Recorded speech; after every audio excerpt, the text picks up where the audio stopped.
Hello, my name's Emma Fawcett. I'm an independent Stampin' Up demonstrator based in Newton Abbey, Belfast, Northern Ireland. Thank you so much for joining me today. It has been quite a while since I have done a tutorial, so I might be a bit rusty, so you just need to bear with me. I'm going to be working with some of the new products from this new mini catalogue, specifically the Lighter Than Air suite. To me, it just screams springtime and Easter kind of colours. It's quite an extensive suite in that you've got a stamp set and die bundle. You have your paper, your little baker's twine, and then all these cute, lovely little gems. And then obviously you've got all your lovely samples that Stampin' Up have provided for us as well. I'll just flick over this page and you can see the stamp set in more detail there. And again, more samples for you to have a go at yourselves, or trying to give you a wee bit of inspiration. I have really enjoyed working with this in my classes, and the girls that have been coming to my classes have really enjoyed working with it as well. It's very bright and cheery sweet. So in this tutorial, I'm going to be showing you how to make these cute little bags, and then you've got like a little shaker gift tag as well. Looks more complicated than it is, so don't be getting yourself worked up, but it's very, very hard because it's not. And then just the wee enclosure is just like a wee tie one, and then I have filled it with Lindor balls or Lindor eggs. So very much kind of in keeping with the Easter theme with the little eggs inside, and obviously all those lovely spring colours. So we'll make a wee start and dive right in. So the first thing you have to do is go through all these beautiful sheets of paper and pick out what DSP. Now you can see mine is definitely well used. So you just need to go through and see what one you might like to pick. I like these kind of more busier patterns, but I think I'm going to go with this one here. So the paper that I have picked is obviously not directional, but if you are picking a paper that has a pattern, the top of the bag, so if this is the top and this is the bottom, the top has to go to the far left hand side where you're going to do your first score. For scoring DSP, we're going to start with the more bulbous end of the scoring tile so you don't pierce the paper. So your first score is going to be at 1.5, your second one's going to be at 5. So this is the top of the bag and this is the base. Then you're going to rotate one clockwise, and then we are going to score at 1 inch, 2 3/4, 3 3/4, and then 5.5. So you can imagine this is then the seam that's going to hold the bag together. Okay, so you can put your scoreboard away for now, and we're going to grab our paper snips.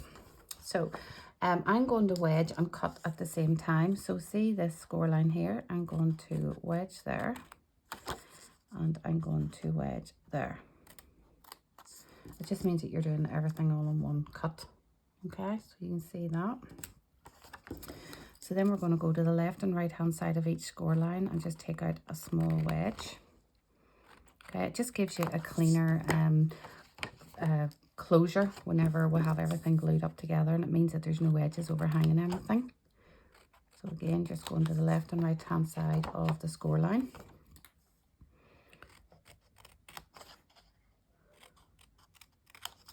Okay, now last wedge on the bottom here is just there. One more up here at the top, and that's all our wedging done. So I'm just going to set that there. You can look at it for a moment. Okay, the next thing we have to do is we have to figure out where we're going to put this little closure, and it's just so you know where you're going to be piercing to make that, put that little closure on. So I have kind of went down 2.5 inches. Okay, so I'm just going to do a little dot there, and then I'm just going to use a pokey tail just to pierce it. I also have cut a little 1/2 inch square, or punched a little 1/2 inch square. I'm just going to like soften it all up a bit. That means then you're going to get, it's going to give that dome shape. So you can see there, it's kind of domed, and it means then it's going to sit off the bag so that you can thread the twine in around it, and you're not having to pick it up. So again, a little pokey there. And then these are really, really old Stampin' Up mini brads. They haven't done them for years, but I'm sure you will have something similar in your crafty stashes at home. And going to put this brad through there. Obviously it's easier to do this step now rather when the bag's completely constructed. Okay. And fan your little brad out.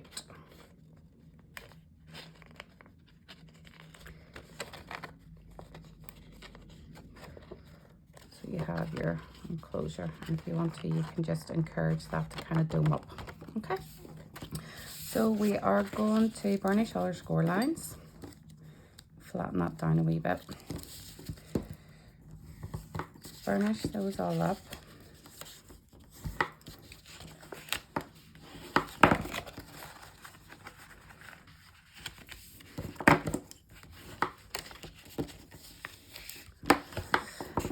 I know this one here looks a bit strange at the top, but it's actually, it stops the bag creasing right down. It stops that kind of indent there and stops it from the bag completely creasing in like a milk carton. So it just keeps it nice and square or rectangular at the bottom.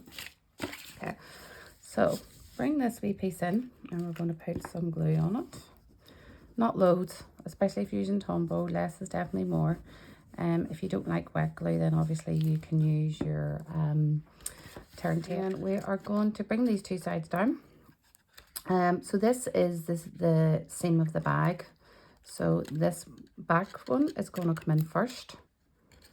Now, if you're struggling to get your bag completely squared off, I sometimes use the corner of my scoreboard. So I'm going to set this in here like that. So, and then just hold it there into the corner there. You can use your, just pull this down. You can use your bone folder then to get all your insides all nicely pressed down. So you can see then that that bottom or base is completely squared off. And then obviously then you just pinch those in, and you can see that this here stayed nice and flat, and it hasn't pinched in the whole way down the side. Now we need to make our enclosure on the bag. So this piece of card measures 1 3/4 by 3.5, and then it's scored at 1 3/4 and 2 inches. So the longer side is the side you're going to punch, and you can use any of your tag topper punches. And the reason I'm saying tag topper punches because it gives you the hole as well as that lovely decorative design. So obviously because this isn't like 2 inches as well, which is what most of those tag topper punches are, you have to kind of use your eye to centralize it so you've got equal card spacing, and that punch is in the center of the card. And then just punch it. As I say, you can use any of them for it. And then give this a good burnish, because obviously it's cardboard and it's a bit stiffer than DSP, and you want it to be able to hinge open and close for you. Okay, so that is going to, you're going to stick this to that line, that first score line. As I say, it is a very quick and easy little bag to make. I also made them Christmas themed. I'll show you that one in a minute, but I did a different closure on it. So once you have that stuck, you can put your bone folder in and just make sure it's completely stuck to the card. Okay, and then you have that. So if you look at that side, you can see it's just giving you a little gap at the top there. So this is the twine from that suite. It is really lovely. I just think all the colours are just so lovely. So you've got the colours are in Flirty Flamingo, Lemon Lolly, and then your Balmy Blue. So I've already cut a piece of twine. I don't know what length it is because I've literally just guesstimated it. Let me see. So about 6 inches there. So I've got 2 pieces cut because I've got another piece cut for the tag of my shaker card tag as well. But I've actually made it a bit smaller than the other one, so I'm hoping it's still going to work. So just tie a wee knot in the end here. Okay, and you're going to loop this through there. Like that, and then you just pull it down, and that's your closure done. So very simple. So this is a Christmas themed, but instead of doing this kind of wee closure on it, I just threaded the ribbon all the way around. A lot of ribbon used for it, but I do think it's still quite nice. And I can't remember what I filled these ones with. Oh, chocolate coins. So just a wee bit different. Same style with the tag topper punch. But just I did a different closure, with, you know, because with it being Christmas, you wanted something a bit more sparkly and blingier. But exact same bag, same idea. So move on to your little tag now. So to get this, I'll just take this off the bag so you can see it more. And I've just filled it with like little cute sequins that are all, they're actually from an old suite years ago.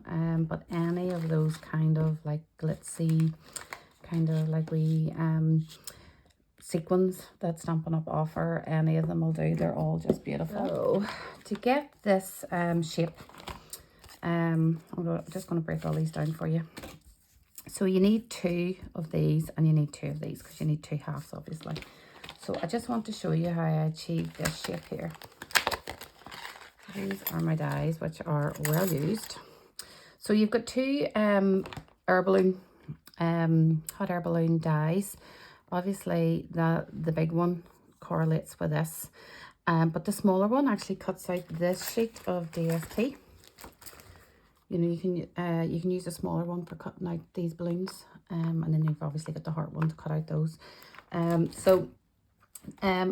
actually stuck these 2 dies together because they nest inside each other perfectly. I stuck them with the post-it tape because I actually find it less tackier than the washi tape, and that gave me that impression then. Then I removed this one and cut out 2 of these out of the Stampin' Up window sheets.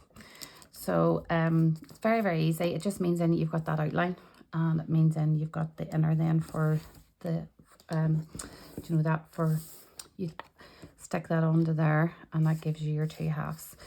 Then because obviously it's like reversible, I had to then obviously cut out 2 of the baskets as well. So I stuck the window sheet onto the card just using Tombow. So I did it a wee bit earlier, just before I started recording, just so that I had a chance to adhere to it. And I've already went round the outside with this foam strips. So I'm going to need, because I've got foam strips on the outside and the baskets really are just hanging on in there, no more with these little strands of card. I'm just going to put a mini dimensional on the basket just to support, so they have support for each other. So you can literally use any of your sequins. I just like these ones from years ago. I don't even remember the name of them. Sprinkles. They were from an old suite that it was all ice creams and stuff like that, which they seem to have kind of brought something similar back in this catalogue. So very, very, you don't need an awful lot in a sprinkle card because sometimes they all bunch up and get stuck together and it gets too crowded and there isn't actually a lot of space for them to move around. So plus it's quite wasteful, especially if you're going to make several of these. So don't, just a little goes a long way. My motto with card making is less is more. So I'm going to just peel this wrapping off, although you can see it started to peel itself off just because it's been manipulated into that curve. Peel this off.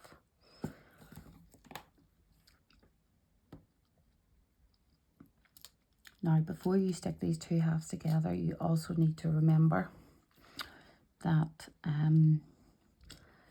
you need to make a loop for this tag. And I have to say, I haven't figured out a really good way of doing this yet, other than what I'm doing now, which is a small knot right at the end. Because it does worry me then that it gets seen, but I don't think you can really see them in these ones. You can see it ever so slightly there. But if anyone has any other ideas, I'm open to them. So I'm just trimming off as much as I can of this. And yes, I'm using the wrong scissors. I'm using my paper snips. Okay. So I'm sticking that to the top there. Just be careful when you're working with it. See how that pinged and all the sequins kind of jumped. Okay. And then you just lay this down. Now just make sure your acetate's clean as well, because if there's big fingerprints all over it, you are still going to see that. And just press that down. That is your little shaker tag complete, and just give it an extra press up there where you have joined the tag. So I'm just going to clean off my wee work table here, and we'll add it to our bag that we've just made. Obviously I'm saying it's a gift tag. A gift tag you normally can write on. This one obviously you can't, so it's just a bit of a novelty. But it's just to add a little bit more interesting to your normal plain bag. But yeah, there's too many projects in one. You've like a little shaker detail and then the little bag as well. So hopefully I have explained this okay for you. Like, look at those colours, they're just lovely. Hopefully you'll have a good go at making one, and you'll find it as simple as I have. As usual, I'll put all the products that I've used in the comments underneath, and there's a link to my online store. If you need any of the supplies and you don't have a demonstrator already, feel free to jump on there. And all that's left for me to say is thank you, and thank you for joining me. Take care now. Bye bye.